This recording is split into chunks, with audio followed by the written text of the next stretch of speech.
let's talk about spoilers. Let's talk spoilers. We've given our own our ratings now. Boy. So the ending. Okay. Well, let's talk about like a little bit. Big Alpha is dead, but the Dong comes to life and is like, I am your master now. You know how zombies? Well, I don't know if they call them zombies. One person calls them zombies, and there's the Swedish dude. Yeah. He's like, there's a pregnant baby. He's like, this is going to be a zombie baby. Yeah. Or something like that. Intentionally annoying. That's all. Yeah. We'll talk about that zombie baby though as well. Yeah. Swedish I man. found the Swedish dude kind of oddly endearing though. I mean, he was annoying, but it also served as a bit of a comic relief. Yeah. Because it did suddenly turn into a comedy as soon as he turned up. And there was the very, very funny moment where he was sharing a picture of his girlfriend. Yes, everyone in the cinema was laughing at that. Everyone in the cinema was laughing. What's wrong with her face? What's wrong with her face? Oh yeah, there's someone in my village who's like that. Who got stung by a bee. Yeah. But I love that shows. It's kind of sad in a way that it shows that Alfie is still in a way a little kid. Yes. He's talking about he's talking to this soldier in the way that a little kid would, where there's like the filter's not quite there. Yeah. Right. Yeah. It was quite funny because it's established that everyone outside of the UK, the world's just been going going as on normal. As normal. So you've got smartphones, and I think in one of the other movies you saw like planes going by, and like things were still happening outside of the UK. So he doesn't know anything because he was born on the island. So things like the internet, he didn't understand what it was. Yeah, he didn't understand what the internet was. He didn't understand what a delivery person was. It was very strange. And what lip filler was. What lip filler was. What Snapchat was. Yeah. Big grey baby. Instagram. Follow me at Big Grey Baby 29. TikTok. No, Big Grey Baby 28. Yeah. So anyway, enough about the Swedish dude. We wanted to talk about. Go on. Hey, we wanted to talk about the couple of ending. big things. Couple of big things. Let's right. talk so zombie the ending. baby first. That bit on the train. Oh, zombie baby. Okay, sure. So the zombie baby Were you a fan? can be birthed, and to be honest, I didn't really care. Are we talking about the zombie baby that was given birth by the zombie lady, and then it turns out the zombie baby doesn't have any virus? It's not a zombie because baby of the magic of the placenta. Yes, I do like how that is explained, because I think some people might think, oh, that's just explained away, but the way that Ray Fiennes' character explains that is very. Oh, he's a doctor, isn't he? He is matter of fact, and it's explained in a matter of fact. Like, oh well, is what it is. Like, you thought Ray Fiennes was the MVP of the movie? The sequence. I liked that sequence as a whole. Okay. So not just him, but that whole bit. Which I found like was a complete. When I was talking about it was like separate episodes. I felt like that whole Bone Temple thing was his own bottle episode because it felt so different in tone as well to the rest of the movie. In my opinion, it felt like much of drama, and the first one was more like a survival. I just think it's interesting that all the marketing made him look like a crazy person, like a madman. Well, even in the story, they were saying he was a madman. Yeah, but in the film, he's very much like, oh no, I just cover myself in iodine. Yeah, well, I think virus hates it, and it's a commentary on how we just judge people, isn't it? Yeah. You shouldn't judge a book by its cover. Well, a lot of especially if they're not covered in iodine. Yeah, don't judge people just because they're covered in iodine. That's the lesson to take away. But a lot of subtext in this movie that is very. I've heard it said that it's not even subtext; it's just text. Like it's so front and center. Like and again, this is how people overseas maybe don't connect with the movie as well, because there's a lot of stuff in there that like the portrait of Queen Elizabeth hanging up, and it's this sort of that island is almost like an ode to old Britain. Britain. Oh, we go for a beer and we talk about what my son did. Yeah. Billy Big Balls, he did this, and then we go for a pint, and then there's a lot of stuff in there about the unwritten social contracts that we have with each other just in life. Yeah. And how they can so easily break apart. and how even when the unwritten contracts are there and the situation doesn't change, they can still be broken. A lot of the stuff with Spike's mom and dad, and in terms of how people treat each other in this new society on the island, they're trying to recreate this old Britain. Again, portrait of Queen Elizabeth, the flag hanging up, and a lot of the iconography, and the fact that the island is disconnected, and a few references to outsiders, and the way that Spike's dad looks at one of the patrol boats and just goes, "Oh, probably French." Like the way he says it is very dismissive, and it's like, okay, this is like a commentary on what Brexit has done to Britain in a limited way to the UK as a whole. Sure. I liked that because it just added something to it. It wasn't just a plain zombie. Because zombie movies are the best ones are all in the subtext for me. Yeah. Okay. All the way from Dawn of the Dead being about sort of mass consumerism and sleepwalking into where advertisers want you to go to. And then you get the other brand of zombie movies, which is just running around and screaming and gore, and it's like, well, you've forgotten that zombie movies are actually about something. And actually, all the monster movies are about something. Whether it's what was the Godzilla is like Nosferatu and Godzilla. Godzilla is the metaphor for the atomic bomb, but now Godzilla versus Kong. Yeah, bang bang. Well, that's the big difference between Western Godzilla and Japanese Godzilla. Good Godzilla. Yeah. Well, my lord, Godzilla -1. What a film! The thing is, oh my days, I could go on about that forever. That is amazing. Oh, it's amazing. Film. That is a full chatting pitch film.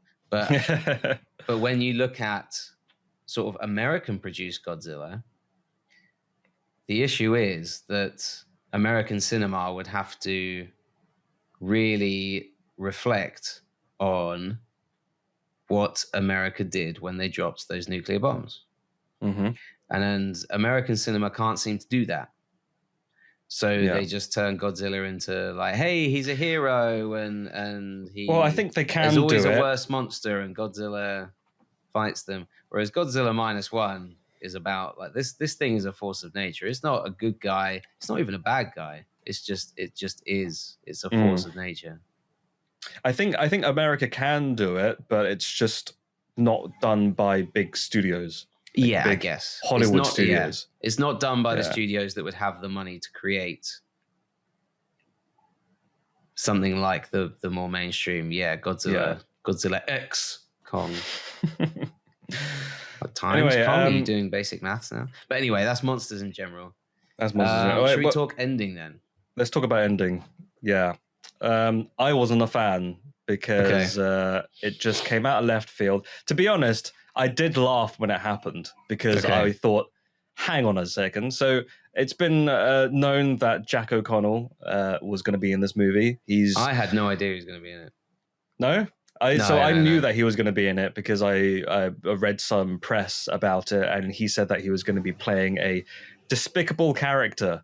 Okay. And boy, is he despicable from our context. Because if you watch it, so I think this is where it divided a lot of audiences, because people in America, or at least overseas anyway, a lot of the reviews have been saying they've been comparing it to the Power Rangers and Ali G. And it's like color tracksuits. Yeah. So they're gonna so what happens at the ending is Spike, he's about to be killed by a bunch of zombies. He's only got a bow and arrow. He's running out, and then all of a sudden, Jack Jimmy O'Connell Savile pops up.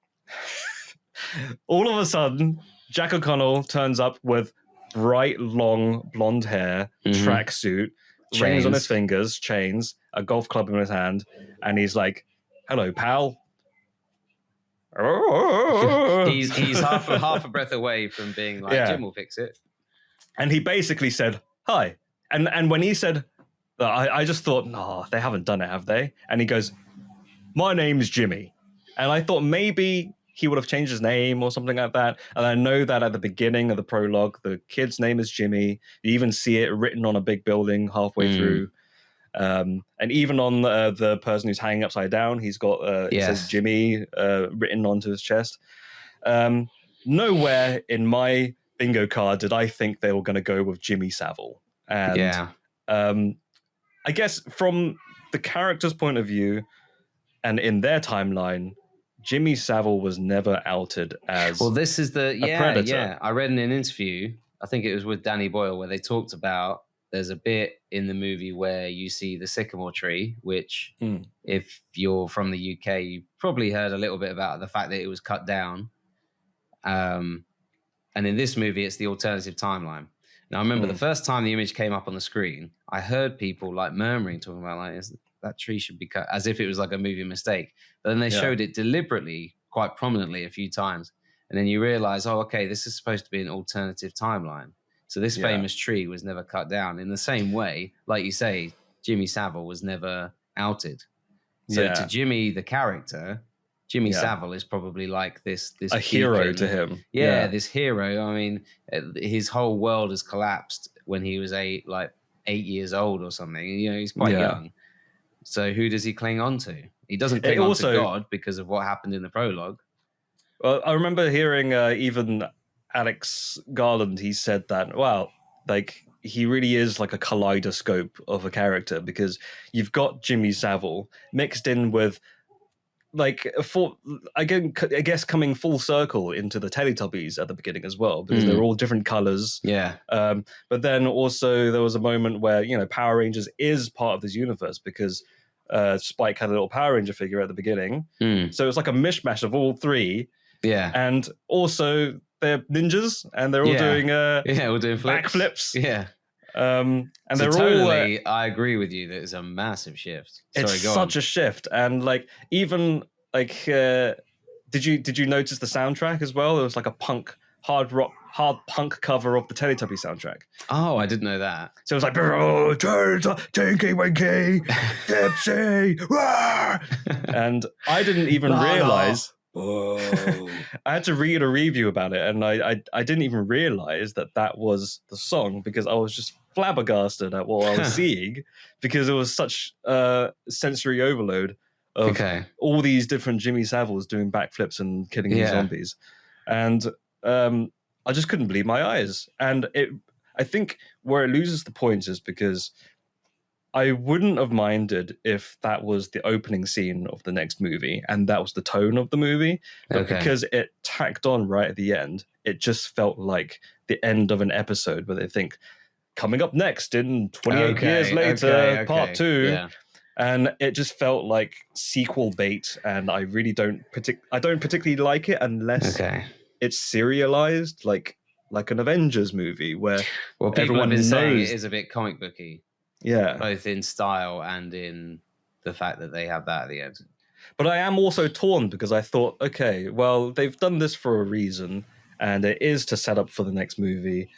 But just, I felt like the whole movie, I was very, I was